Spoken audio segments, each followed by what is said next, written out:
a cargo de Adriana Sautú y Lidia Mestre de Valencia. Entonces, Lidia, te dejo acá. Sí, Ya para que puedas hacer la presentación. ¿Okay? Puedes presentar. ¿La presentación la abro yo, la comparto yo o ustedes? Sí, ustedes mismos, para que puedan manipularla, porque después les queda más difícil. Perfecto. Creo que, a ver si... En la flechita donde dice compartir escritorio. Ajá, entonces, ¿la pueden ver? Aún no. No. Tienes que picar ahí donde dice escritorio y ventana, ¿eh? Ok, voy. Ahora se me fue todo, no sé qué está haciendo. No la ven, ¿verdad? No. Ok, denme un segundo.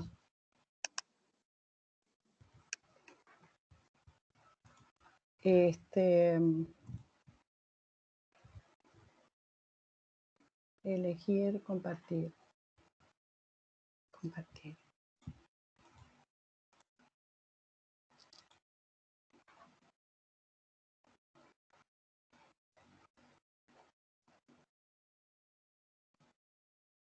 Es que me abre una ventana, a ver.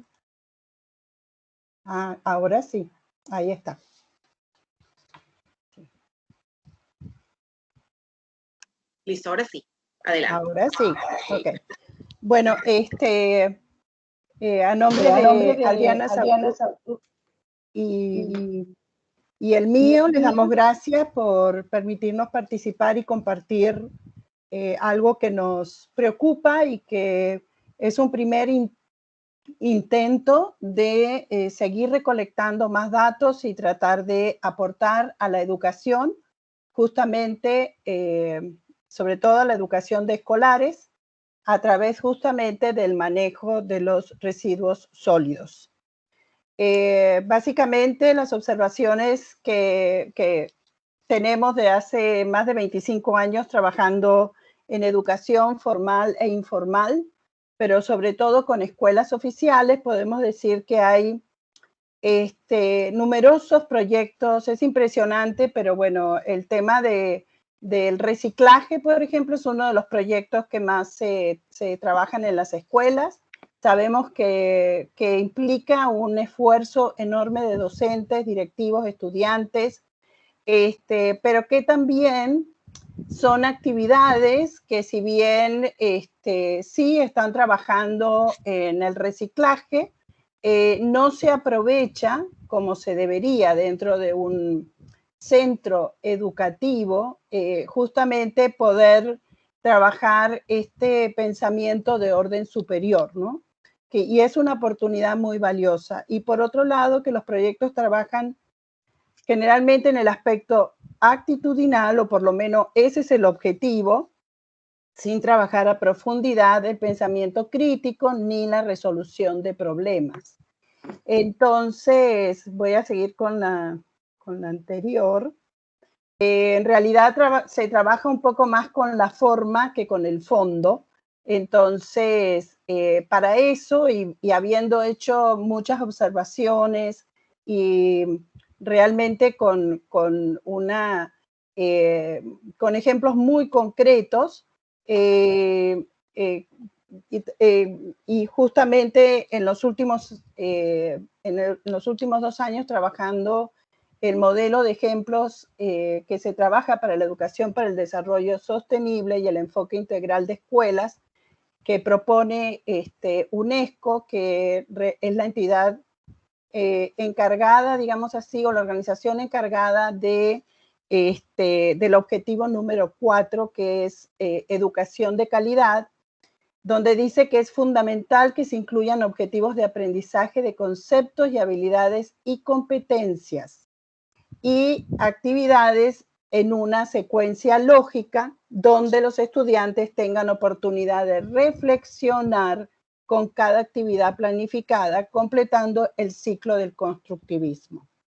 Entonces, para esto hicimos encuestas Primero fueron 56 docentes y directivos de 2 regiones, sobre todo de Panamá y Colón, y de Veraguas y Azuero y comarca Nove Buglé, o sea, en bloque, que tenían sí o no proyectos de manejo de residuos y que formaron parte de capacitaciones que hicimos para la educación para el desarrollo sostenible durante el corriente año, ¿no? 2021.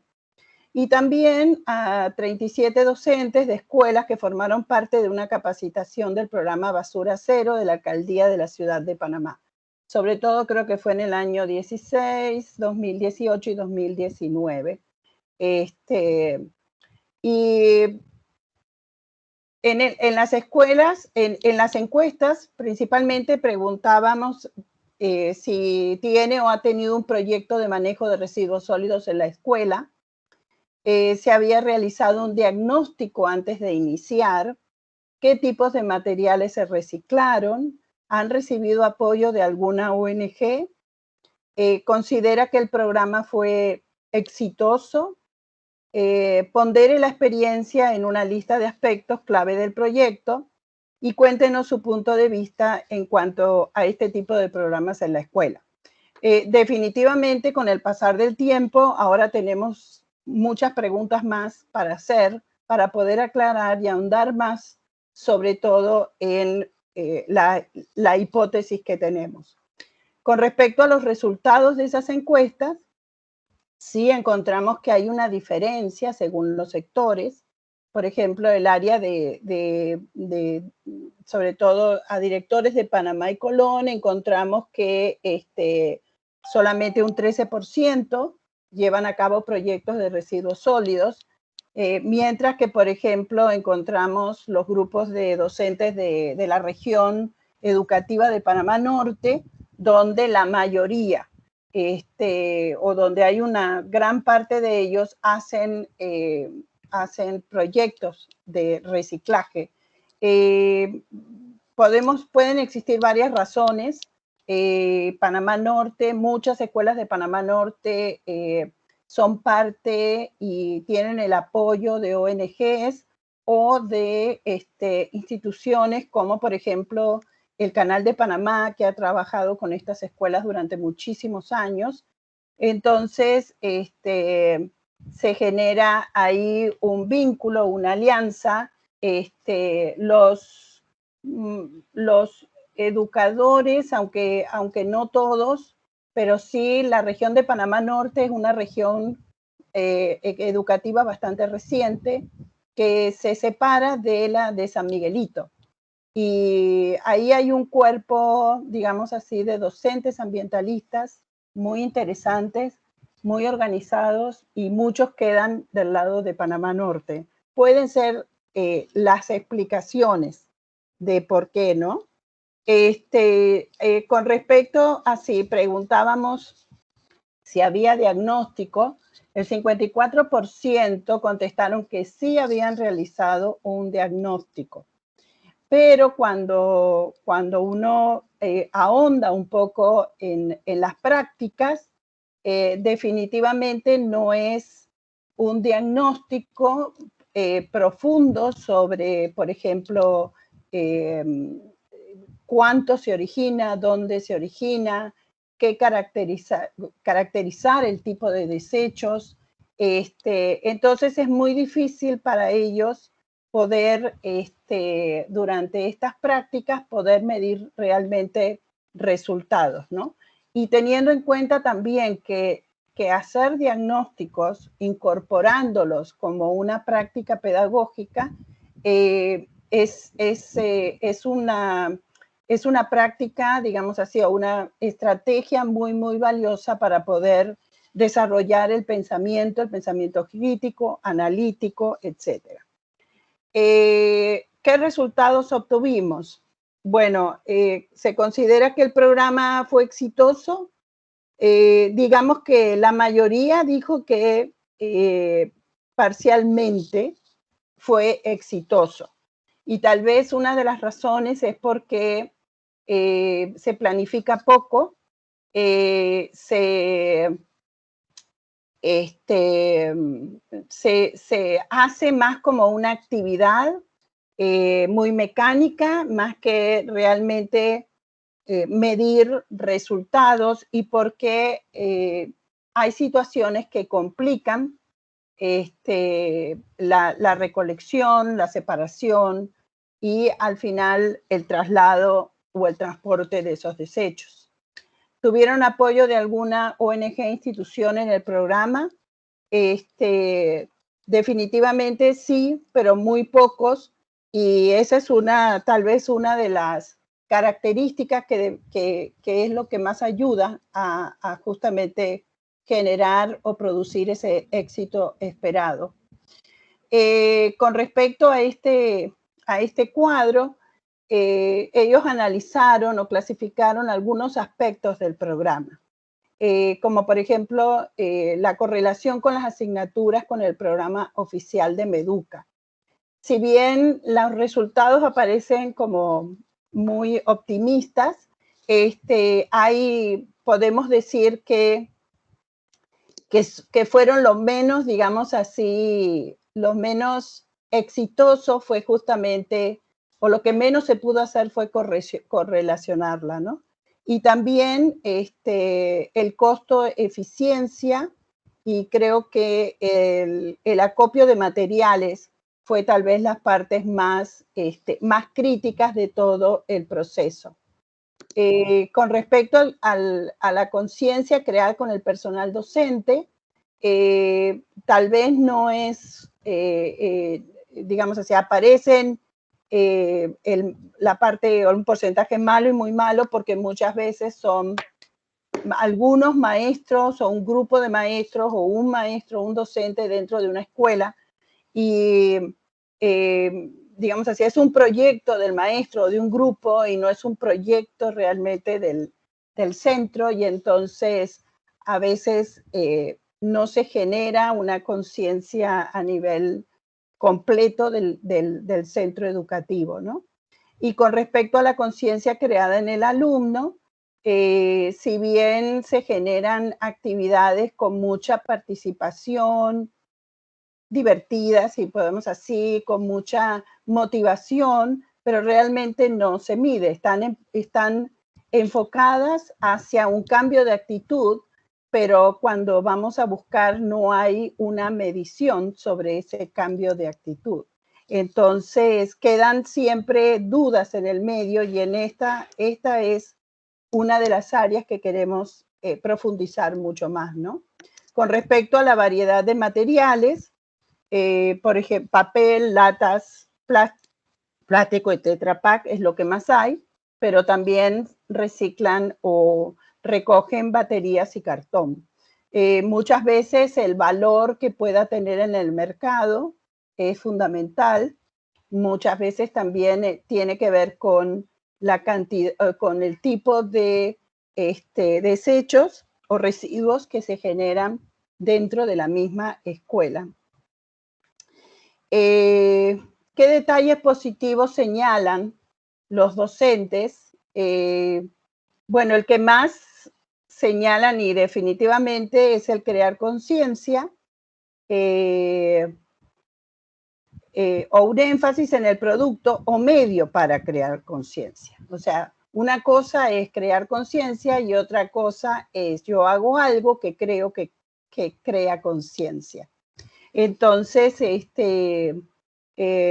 también el hecho de recoger fondos, muchas veces esa es una motivación, y también la propia satisfacción de hacer algo por el medio ambiente, ¿no? Aunque no haya realmente mediciones sobre ese impacto. Y entonces, ¿qué cosas negativas? Lidia, qué pena interrumpirte un momentito, y es que ya te faltan 3 minutitos, ¿ok? Ok, bueno, entonces, sobre todo, bueno, lo que más se detalla es la falta de planificación. O sea, se inicia un proyecto sin realmente haber planificado y haber estudiado todas las partes de ese proyecto. y no siempre se tiene todo el apoyo institucional. Las conclusiones: es preciso realizar un estudio con entrevistas a profundidad. Aparentemente es un modelo didáctico de corte activista lo que se hace, y según Rodríguez García, dice: no hay una reflexión sobre las actividades, los contenidos se suponen implícitos en las actividades sin complejizar el conocimiento cotidiano, no hay un hilo conductor claro en la secuencia de actividades con fines de construir conocimiento ni conexión con los contenidos a los principios teóricos que fundamentan la acción, y el protagonismo del aprendiz se reduce a una actividad más manipulativa que reflexiva. Se le pide que sea activo, que haga cosas prácticas, que tenga conductas buenas, pero no se le pide que realmente piense, analice, critique y demás. Nuestras conclusiones es: tomando el modelo de la educación para el desarrollo sostenible, puede promoverse que se incluyan en los proyectos objetivos de aprendizaje de conceptos y habilidades o competencias. O sea, no puede ser solamente una actividad de carácter ambiental, tiene que ser una actividad pedagógica en todos sus componentes, y las actividades deben tener una secuencia lógica donde los estudiantes además reflexionen de lo que están haciendo, de lo que han aprendido, y propongan incluso cambios. Se necesita también por supuesto, una planificación. No sé si ya estoy, creo que sí, dejo de compartir.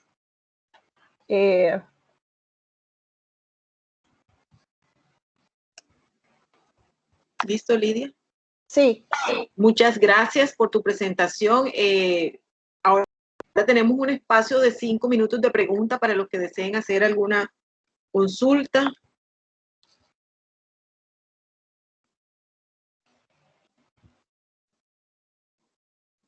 Por el chat pueden escribir la pregunta. Parece que no hay. Parece que no, parece que no, pero Lidia, yo sí tengo algo que decir, y es que, bueno, todos somos conscientes que la parte de educación es uno de los puntos en donde más hemos fallado a nivel de lo que tiene que ver con la gestión de residuos, porque nosotros como ingenieros, me refiero yo soy ingeniera, trabajo en la parte mucho de lo que es el aprovechamiento, de toda la parte de ingeniería, pero resulta que la parte de educación juega un papel muy importante, es esencial para que estos procesos se den. Claro. Entonces, la verdad es que yo estoy muy de acuerdo en que estas actividades relacionadas con el mejoramiento en la parte de la conciencia, porque es que esa es la dificultad que tenemos, y es que no somos conscientes, hablando de comunidad, ¿no? No somos conscientes de todo el daño que hacemos cuando no hacemos una gestión adecuada del residuo. Una pregunta precisamente relacionada con eso es que tú colocas ahí, uno de los aspectos positivos fue crear conciencia, ¿cierto? La pregunta es, ¿cómo miden eso ustedes en realidad, si se creó o no se creó esa conciencia? Claro, es que esa es la pregunta del millón. Así es. Porque en realidad incluso a los docentes también les cuesta mucho poner objetivos claros y medir esos objetivos. O sea, el hecho de que yo separe los desechos o la basura, separe, haga actividades y reuse, pinte, haga florcitas, automáticamente no hay un cambio de conciencia. Y un poco lo que se plantea normalmente, hay excepciones, es justamente eso: hago una actividad con desechos y automáticamente creo conciencia. Y lo que debemos hacer es medir, o sea, ¿qué pasa antes? ¿Qué pasa? Hago la actividad, ¿qué pasa después? Porque el problema es que, o sea, yo estoy muy de acuerdo con que se hagan actividades de reciclaje, pero lo ideal sería que la actividad sea en un periodo X y que los desechos que genera el centro escolar disminuyan. Al final tienen que disminuir. Entonces, y para que eso ocurra, tiene que haber un aprovechamiento pedagógico donde se le enseña al niño a pensar y a reflexionar. O sea, ¿por qué lo estoy haciendo? ¿Qué va a pasar si sigo haciendo esto dentro de 5 años? O sea, voy a tener la misma cantidad de basura. ¿Cuándo vamos a terminar con esto? ¿Dónde va mi basura? ¿Por qué aquí hay? O sea, se necesita justamente aprovechar esa actividad para sacar, incluso para hacer proyectos experienciales de solución de problemas, proyectos de indagación que transversalizan prácticamente todas las asignaturas. Pero lo más importante es enseñar al niño a pensar, aprovechar estas oportunidades para pensar. Así que un poco queda, o sea, todavía quedan muchas cosas por hacer y por sacarle más y aprender más sobre esto, y es nuestro interés seguir ahondando, pero creemos que así solamente como una actividad divertida, una actividad que empuja a un solo docente, a veces dentro de un centro educativo con muchos docentes, incluso depender de organizaciones o alianzas que a lo mejor no son sostenibles con el tiempo. Entonces, un poco lo que proponemos es aprovechar las actividades que tienen que ver con el manejo de los desechos sólidos para aprender muchas más habilidades, competencias que nos permitan transformar. Creo que alguien mencionaba antes, ¿no? El hecho de transformar. Necesitamos cambiar nuestro estilo de vida. Muchas gracias, Lidia. Aquí tenemos una preguntita, ustedes me excusan, estamos pasados un poquito de tiempo, pero me parece interesante hacerla y pues aquí está. Dice, ¿qué pasa si al niño se le enseña, pero sus padres no coinciden con estas enseñanzas o no tienen los medios para hacerlo enseñado al niño? Eso se ve mucho, ¿no? Sí, en realidad no se trata de medios, en realidad no se trata de tener medios o recursos. Se trata de analizar lo que hacemos, por qué lo hacemos, cuál es mi objetivo, cuál es mi meta de hacer esto. Bueno, posiblemente que dentro de 6 meses se produzca la mitad de la cantidad de Tetra Pak que estoy produciendo ahora. Bueno, ¿lo logramos o no lo logramos? Lo volvemos a medir. Todo esto que medimos lo ponemos en tablas y enseñamos a usar a los niños tablas. Las tablas por sí solas no nos dicen mucho, aprendemos en la hora de matemáticas a hacer gráficas. Toda la tecnología que podemos usar en la escuela está en el medio. O sea, lo que yo digo es que hay un escenario, aparte de, digamos así, del aspecto ambiental, hay un escenario pedagógico muy fértil para llevar al niño a un nivel de pensamiento mucho más alto que simplemente ser una actividad manipulativa y quedarnos tranquilos, nos vamos a dormir porque hicimos las cosas muy bien. Entonces, eso lo puedo hacer, digamos así, lo puedo aceptar una organización, una ONG que esté haciendo, que esté recogiendo basura en la playa, perfecto, pero la escuela es un centro educativo y yo tengo que tratar de aprovechar todos los recursos del centro y llevarlo al máximo. Cuando el niño tenga la capacidad de analizar, reflexionar, ahí es donde va a crear conciencia y ahí es donde posiblemente él influya en su familia y en su comunidad. Cuando entiende realmente bien qué hace y por qué lo hace, para qué lo hace. Ok, Lidia, sí, muchas gracias. La verdad, sí, ya te entendemos muy bien tu mensaje y es como volverlo transversal en toda Exacto. la parte educativa del niño. Muy bien. Exacto. Muchas gracias. Bueno, hemos terminado la sesión 1 de la sala 2. Muchas gracias por su asistencia. Muchas gracias a los ponentes por haber cumplido con los tiempos.